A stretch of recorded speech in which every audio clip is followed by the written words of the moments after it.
Hello students, this is Dr. D here today to talk to you about plagiarism. This is a brief lecture that should tell you what plagiarism is and how to avoid it. I hope following this recording you will know these things and be able to explain plagiarism to your classmates or to any other professionals you might encounter.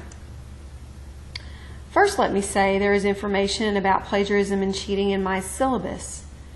Basically, academic dishonesty is prohibited by the MSW Student Handbook, the University Code of Student Conduct, and additionally the NASW Code of Ethics for social workers. So you need to be aware that there is a consequence for you breaking the rules with plagiarism or with cheating, that you could get a 0 of the assignment or you could fail the course. Generally what happens when you do have an incident of plagiarism or cheating is we try to determine if this was intentional or accidental, and sometimes it goes one way or the other. So if it's accidental, sometimes we will only fail you for the assignment. However, if it is purposeful, you will be failed for the course if we can determine that that is what has happened. So to be more specific about what the WKU Student Handbook says on page 33, and there is a live link, by the way, to the WKU Student Handbook and the NASW Code of Ethics on my syllabus. Basically, the WKU Student Handbook says that students who commit any act of academic dishonesty may receive from the instructor a failing grade in that portion of the coursework, or a failing grade in the course without possibility of withdrawal.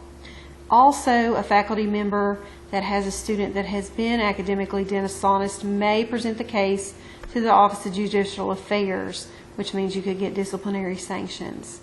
Now, if you don't agree that you did commit academic dishonesty, then you can seek relief for that from the student complaint procedures, and those are available in the WKU Student Handbook.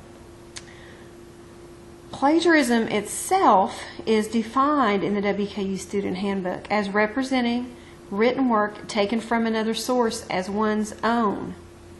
So it's very serious, and it's basically stealing from the person that had that idea and presented that information. If you lift content directly from a source without giving credit, that is a flagrant act of plagiarism. Now, the NASW Code of Ethics talks about the value of integrity, saying social workers should behave in a trustworthy manner. And so you have to act honestly and responsibly to promote ethical practice, which would include not cheating and not stealing. Those are important things. Specifically, the NASW Code of Ethics in the 4.04 guidelines says that social workers should not participate in, condone, or be associated with dishonesty, fraud, or deception. Further, it talks specifically about acknowledging credit, that you should not take responsibility and credit, including authorship credit, only for unless you have actually performed the work or contributed to it. So you need to make sure that you honestly acknowledge the work of and the contribution made from others, and that has to do with research as well as practice. The main thing to remember is plagiarism can get you kicked out of the MSW program and Western. At a minimum, you fail the course, and you could also be reported to the NASW for that and be kicked out of membership of that organization. Now, some people would say, well, I didn't mean to, I just made a mistake in an APA reference. If you fail to cite appropriately in APA, that is the same outcome as if you intentionally did it, which is the work is not then shared as someone else's, it is shared as your own. So ignorance of APA is not an excuse. If you're not sure in APA, hopefully by the end of this class, you'll have the skills you need to always use APA in an appropriate manner, but that is really no excuse. you should at least have some attempted citation there to show that you are not thinking up this information on your own, that it actually has come from some other source. There are a lot of actions that might be seen as plagiarism. And, you could think of plagiarism on a scale. You can see my arrow at the bottom from, again, deliberate plagiarism to possibly accidental plagiarism. So you need to be aware that there is a continuum here. Things like using the source too closely when you paraphrase. Choosing too many words in your paraphrase so that makes it instead more of a quote. And the general rule is don't use more than 3 words in a row in your paraphrase. So you can see how easy it would be. If you're going to use more than that, you need to quote. 3 or more words get a quotation marks and a page number. Building on someone's ideas without citing those ideas. So that's another action that might be seen as plagiarism. You need to make sure that if you are using someone else's ideas to build upon, you say this was their idea, and then in the part that's not their idea, you present it as your own. But the part that is their idea that you're building from, you stop that when their thought ends. Copying from another source without citing, that could happen on purpose or by accident. Maybe you just forgot to cite. I can tell you personally, for me as a professor, there's a huge difference between one missed citation and a paper with no citations in it. If the paper has no citations yet at the end there's a reference list with 10 sources, then it's obvious that they did not give credit where credit was due, because they have cited at the end the papers that were not cited anywhere in the text. So it's very important that you make sure that you attempt to cite, and always remember, in fact, what I say as a rule is do not put any information from another source in a paper without putting the source beside it, even if you know that later you're going to have to come back and redo that into an APA format. At least you have a trigger there for when you're proofreading that I need to cite this later. Now, if you hire someone to write your paper, if you buy, steal, or borrow a paper, that is deliberate plagiarism, and there's no way around that. You have taken someone else's ideas and presented them as your own. So you can see the continuum there.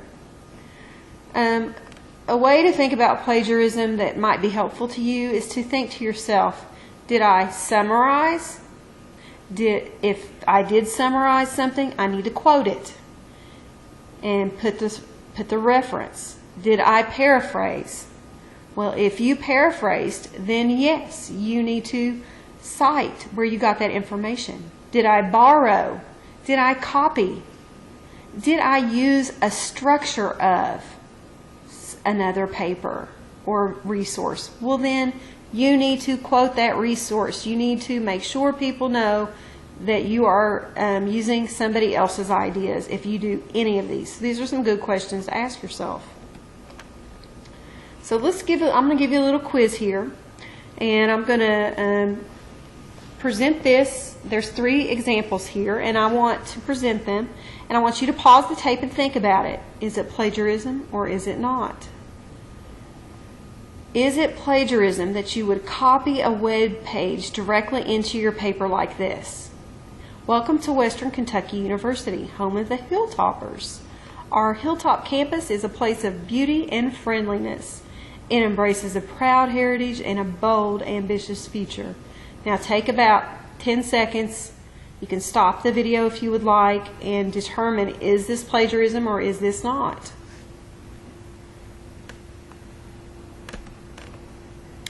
Why, yes. If you said yes, you are correct. Copying a web passage directly into your paper is plagiarism, unless you cite it. I've given you an example of how to cite a web page. It is below here, so you can stop and read that. Notice that when you're citing a web page, you have to put the name, the title of the web page. The title of this particular web page was About WKU. Put a comma and somehow denote where you found this information. This was in paragraph 1 on the About WKU web page.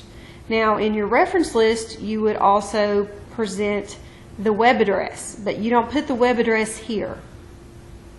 So I hope you said yes. Let's move to example 2. Is it plagiarism to summarize a scholarly article's research findings in your paper? Think about it. I'll give you a second to pause and think about that. Is it plagiarism? I hope you said yes. Summarizing a scholarly article findings into your paper is plagiarizing. Now, if you need to summarize, that is fine. You need to cite it as follows. And I've given you an example here. I've summarized Waldegrave's article about families. This is from our family therapies class, actually. It's actually an article you would read. Example 3. Is this plagiarism? Using information from your textbook in your paper. Stop for a minute and think about it. Why, yes, it is plagiarism. Using information from your textbook in a paper is plagiarism unless you cite it. I'm going to cite, I cited here the APA, your textbook for this class is the APA manual that states the key element of this principle, which is referring to plagiarism here, is that authors do not present the work of another as if it were their own work. This can extend to ideas as well as written words, and that's on page 16 of your APA manual textbook. And again, in the reference list, you would cite the full book so that if somebody wanted to go look it up, they would know where to find the book and what page this was on. And you notice I have quotation marks. So yes, that is indeed plagiarism. Are you nervous?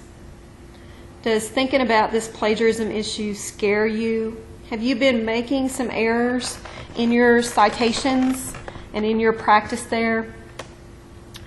It's okay if you have. But I'm here to tell you that I know a lot of students come into our MSW program and professors have not been diligent in paying attention to plagiarism. I am diligent about it.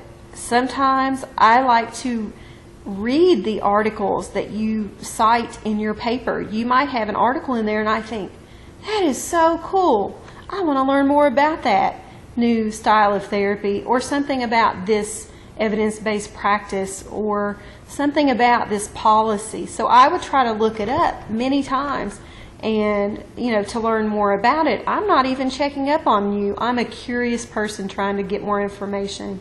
And I will find plagiarism that way sometimes, accidentally. I'm not even meaning to. It's just that I'm interested in your work. I'm interested in the same topics you are because I'm a social worker. But I don't want you to be nervous. What I want you to do is make sure that you are citing things as appropriate. There's no need to be concerned that you're going to do it wrong. If you have your citation cited improperly, I will tell you. If you cite too much, I will let you know. I know some students go overboard and want to cite every single sentence, and you don't need to do that. You need to cite at the once a paragraph if that information is all from the same source. Now, if you have 2 or 3 different articles that you're citing from in the same paragraph, that would be 2 or 3 different citations. And I do need to be able to tell very clearly which information came from which reference. But you don't have to cite every single sentence, especially, you can't cite your own thoughts. If every sentence is a citation, it tells me you haven't thought much at all. You've just repeated back to me what other people thought, which is also important, but not what I want to teach you here in the program. I hope this lecture has been helpful, and don't ever hesitate to contact your peers, your professors, to look up things in your APA manual, to check with your librarian. I don't know if you know this, but Carol Watwood is our social work librarian. She would be happy to help you with referencing. She loves to do that stuff. So just, ask if you're not sure, because in the end, the main thing is that you learn how to do these skills and that you can do them well so that you are protecting others as well as yourself. I will see you in another lecture